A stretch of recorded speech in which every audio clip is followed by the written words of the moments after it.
My husband spent hours liking bikini photos and commenting heart emojis on random women while calling me insecure and controlling. He went ballistic when I mirrored his behavior. My husband Paul spent hours every day liking bikini photos and commenting heart emojis on random women's posts while I sat next to him on the couch. He'd scroll through social media, double tapping every half-naked photo he saw, and writing things like gorgeous and stunning under posts from women he'd never met. When I told him it made me uncomfortable, he said I was being insecure and controlling. He said liking photos meant nothing, and I needed to work on my confidence issues instead of policing his harmless online activity. He actually said looking at beautiful women was natural, and I should be happy he was coming home to me instead of acting on anything. In January, I watched him spend 20 minutes going through some fitness model's entire profile, liking photos from 3 years back. I asked him why he needed to do that, and he said he was just appreciating art, and the human body was beautiful. He said I wouldn't understand because I wasn't visual like men were, and I needed to stop being jealous of pixels on a screen. He had notifications turned on for at least 15 different women, so his phone would alert him whenever they posted. Our friends started noticing and commenting that Paul's likes were visible to everyone. His coworkers could see him thirsting over influencers, his family could see him hearting beach photos at 2 in the morning, and everyone was talking about it except to him directly. When his brother finally mentioned it, Paul said people who had problems with his likes were just bitter, and probably had failing marriages. That's when I decided to show Paul exactly how his behavior looked from the outside. I started following male fitness accounts and commenting on every shirtless photo I saw. I wrote things like perfection and what a view under pictures of men at the gym.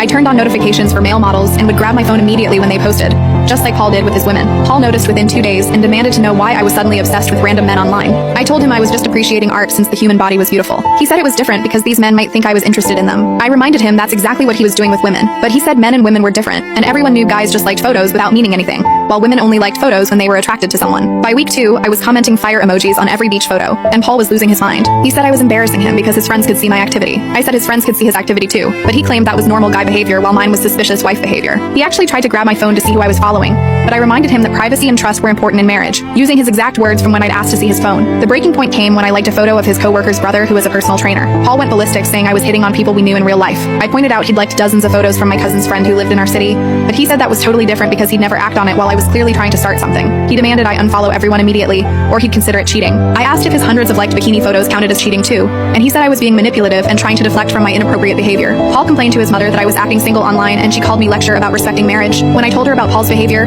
she said boys will be boys, and I should focus on keeping my husband happy instead of playing games. Paul's sister saw both our accounts though and told Paul he was a hypocrite who couldn't handle his own medicine. Paul gave me an ultimatum that either I stopped liking men's photos, or he wanted a divorce because he couldn't trust me anymore. I agreed to stop if he did the same with women's photos. He said that was blackmail, and his harmless habit wasn't comparable to my deliberate attempt to make him jealous. We went to marriage counseling where Paul told the therapist I was having an emotional affair with multiple men online. When I showed the therapist Paul's activity, she asked him why the same behavior was acceptable for him, but not for me. Paul said the therapist was clearly biased, and we needed someone who understood male psychology better. We're still married, but Paul now has a private account where he thinks I can't see his activity. He doesn't know I can see everything through our friend Amy's account. I've stopped liking anyone's photos because I made my point, but Paul learned nothing and still spends hours hearting pictures of women while telling me I'm the only one he finds attractive. Some men really believe the rules they set for others don't apply to them.